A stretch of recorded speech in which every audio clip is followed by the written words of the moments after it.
both mentioned drugs already, and Yeah. because I had this massive phase as well where I went completely deranged, and it was basically over a sort of 10-year period until I lost everything. And I just, you know, and at party drugs. So mine were like coke and E, and I'd do what I think, you know, in essence, what you're saying, Andrew, is I would go to clubs and go completely bananas. But it was all about, when I look back on it, and I don't have a moral perspective to it, all I have is that it was an era where I was escaping myself. And I was fooled by drugs because I felt they were giving me something, until years later, where I realized that they weren't fulfilling me or giving me any creativity or giving me anything in my life, essentially, apart from going completely fucking bananas. So how do you, Andrew, first of all, how do you view drugs in that perspective, and what they gave you and what they took away from you? Yeah, so my thing was acid. Do you know what I mean? We were all doing acid, which, I mean, I think hallucinogenics are a little bit more rewarding, but you know, initially, because you have some quite memorable experiences, but it did get to the point where we were doing it every weekend, and it wasn't really doing what it used to do, you know. Of course, after that, when ecstasy came in, you were doing that as well, but yeah, you know, I mean, again, it was. I think the thing about escaping was you didn't, you know, as a creative, I didn't make any music. You know, when I lived in Newark, the 3 or 4 years I was in Newark after school, I was just getting absolutely wankered all the time. You know what I mean? But as soon as I moved to Nottingham, I bought a 4-track, borrowed a guitar. I started making music instantly. You know, and before that, when I was at home, even if I only had a keyboard to play, you know, I was always like playing it. I was just obsessed with making music, you know. So it created a bit of a, you know, what I kind of became, which is very sort of, you know, sort of double-edged. I could be quite recluse for a while and stay in and just make music. And then I think, well, for my own health, I better go out for a bit. How about you, Jason? Yeah, cocaine and the same, really. Cocaine and ecstasy, speed at the end. But yeah, I'd lost everything a few times, actually.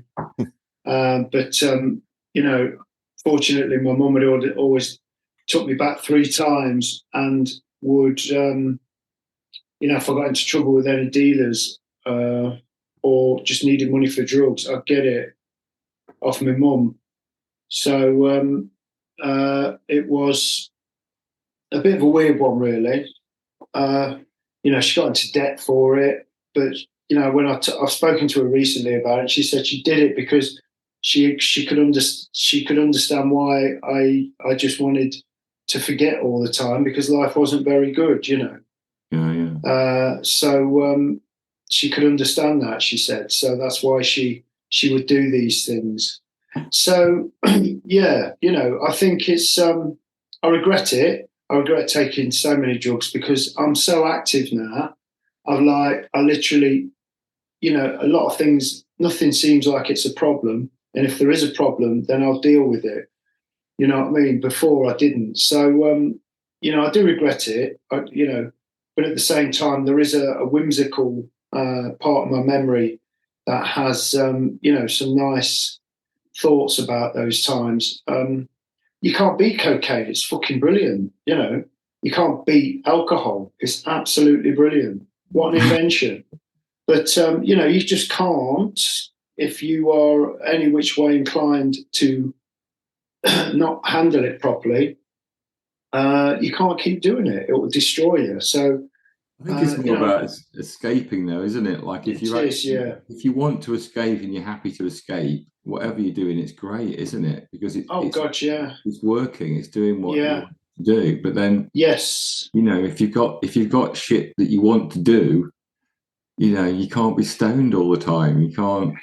I think you made a point that's really fascinating, because I feel that as a writer, that although that era I didn't think was a creative era at the time, I feed off that era because so many, you know, as you said, I was, you know, I was so wankered that, you know, I had so many mad experiences in that period.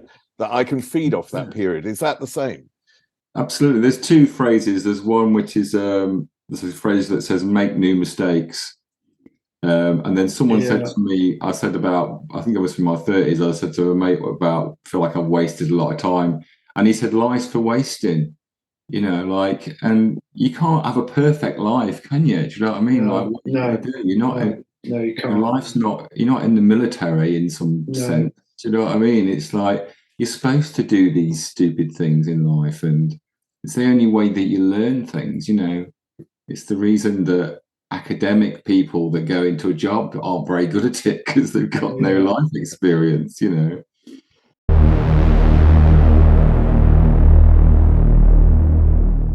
Jason, you said that it's powerful not to have money. How impotent is it to have some money? Well, you know, it's good. Of course it is. Is it powerful? No, I don't think it's powerful. I mean, you don't have to worry so much about buying stuff, but I don't know whether that's a form of power. It's more a privilege, isn't it? I suppose. Yeah, I like having money more than not having it, but you know, I'm not rich. I mean, I could probably not work for 3 years, but then I'd have to go back to work. And I know work. I did work for 25 plus years, or God, longer. So to be able to not work for 3 years and then have to go back means nothing to me. Absolutely nothing. I may as well go back to work next week. So you know, I don't consider myself to be. We're not rich, of course we're not. We're not millionaires. Do you know what I mean? That's rich, isn't it? I would say that. Or is having £500,000 rich? I don't know. To some people, it probably is. Those that haven't got it, but the idea of rich is not to worry about it forever, isn't it? So. I think the idea of rich is doing what you want to do, isn't it? Yeah. Well, no, because rich means to me having money in the bank. That's rich. Right. I mean, kind of richness in like variety and outlook and perception. I would say that was more a bourgeoisie notion, isn't it? So you just don't you don't think like that when you are at the lower ebbs of society. You know, it's almost like a wellness sentiment, isn't it? You know what I mean? You know, nobody's got time for that shit if you haven't got a lifestyle to match it. You know what I mean? Yeah, I'm trying to remember the thing that Bob Marley was asked that on a sort of thing recently. I can't remember exactly what he said, but you know, he basically responded by saying that money's not what makes you rich. You know, but imagine Bob Marley, it's a different. You know, the world that he created for himself. Do you know what I mean? Money didn't make him rich, but you know, when you're sort of a relatively lower middle class and living, you know, I'm renting at the moment. You know what I mean? I've got to pay my rent.